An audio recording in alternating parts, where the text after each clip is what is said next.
Hello, good morning. Christopher Stopes, President of IFOAM EU Group.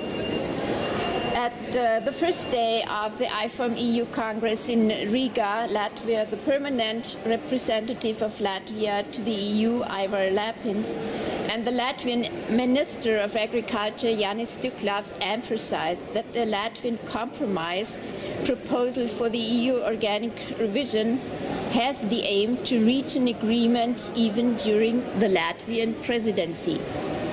At this politically important moment for the organic regulation reform, there was still much disagreement over key issues. What is your resume of the first day in kind of these political issues? Well, I think in the first day, the organic sector, IFOAM EU Group representing the organic sector, made very clear our reservations about the proposal. I think the key issues remain on the proposal for an introduction of a threshold for pesticides, which we feel unfairly punishes the organic producer. We all want pesticide-free food. The best way for that would be to get rid of pesticides completely. Since that isn't achievable, we need to make sure that we have a system approach where we look at the whole process of organic production rather than just the end product. The annual control is important. I think consumers expect to have an annual inspection to make sure that the organic producer is working to the right standard.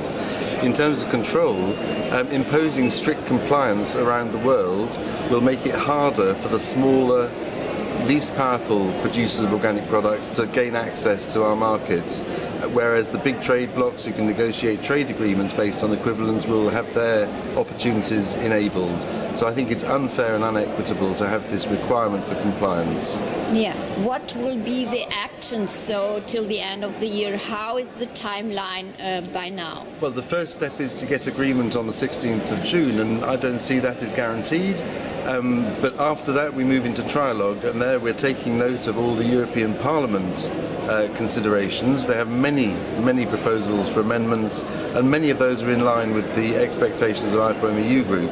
So the discussion in trilogue will be a critical stage to get modifications to the regulation as a whole. Yeah. So are you optimistic or pessimistic that the process is ended or finished by the end of the year? I think it's a challenging deadline in terms of making sure that we can achieve a regulation in time for people, farmers, processors, consumers to be aware and able to implement it. We need to get it done by the end of the year, but I'm not confident that that will be feasible. Yeah, but so what will be, in the worst case, the options for the organic sector? Look, we've been focusing so much on the regulation, but we must remember that there are opportunities for a number of different measures in the Rural Development Programme to enable organic farming systems to develop well. And I think we need to be focusing on those as well. But as I say, our attention has been so focused on the regulation. But the implementation of the rural development programmes varies widely across member states, and it means that there is a risk of quite an unlevel playing field between member states depending on how they implemented the rural development regulation. Yeah, and so now on the second day of the Congress we are discussing the visions. So you worked out a booklet with visions, very detailed, but now we have to fill it with life and with ideas. So let's talk about these. I think the key, you're absolutely right, filling it with life, making strategies to reach our vision is essential. And for me, to do that, we need to engage with all of our members and the sector as a whole, because it is not just for one organisation.